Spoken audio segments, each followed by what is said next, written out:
ताबीर जिसकी कोई नहीं होती, ताबीर जिसकी कोई नहीं होती, वही आँखों का ख्वाब होता है। जोहार, आदाब, नमस्कार। मैं ज़ुबैर अहमद। आज की जो कहानी मैं आपको सुनाने जा रहा हूँ, ये कहानी सुनने के बाद आप अलर्ट हो जाएंगे, आप धोखे नहीं खाएंगे। बात दरअसल ये है, एक जंगल में एक शेर और एक सियार की दोस्ती हो जाती है और दोस्ती बहुत बढ़ गई। और एक दिन ऐसा हुआ कि एक सियार ने शेर से कहा कि महाराज आप आराम करिए और मैं अब शिकार करता हूँ और मेरे बचे हुए भोजन को आप खाएंगे। ये बात जैसे ही सियार की ये बात सुनते हैं, शेर को बड़ी गुस्सा आ जाता है, बहुत गुस्सा आता है, लेकिन अपने गुस्से पर वो कंट्रोल करते हैं।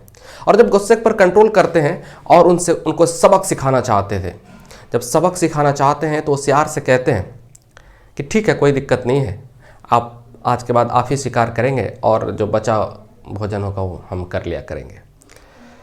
तो 2-3 दिन बीतते हैं। बीतने के बाद शेर कहते हैं कि जाओ आज शिकार करके लाओ, मेरा आज भैंसा खाने का मन है। सियार चलते हैं। चलने के बाद भैंसों की झुंडों में पहुंचते हैं और जैसे ही भैंसों की झुंडों में पहुंचते हैं, भैंस पर अटैक किया जाता है। अटैक करते हैं ये, और उसके बाद सारे भैंस भाग गए। एक भैंस जख्मी हुए, लेकिन वो अपने सींगों से इस कदर उस पर प्रहार करते हैं कि उसका सियार की कमर टूट गई। जब कमर टूट गई तो किसी तरह से घसीटते फसीटते शेर के पास पहुंचते हैं।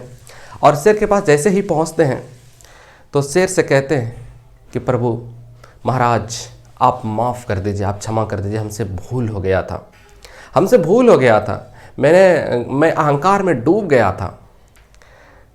तो ये शेर कहते हैं कि क्या तू सोचता है कि तू जंगल का राजा हो जाएगा, तू शेर हो जाएगा।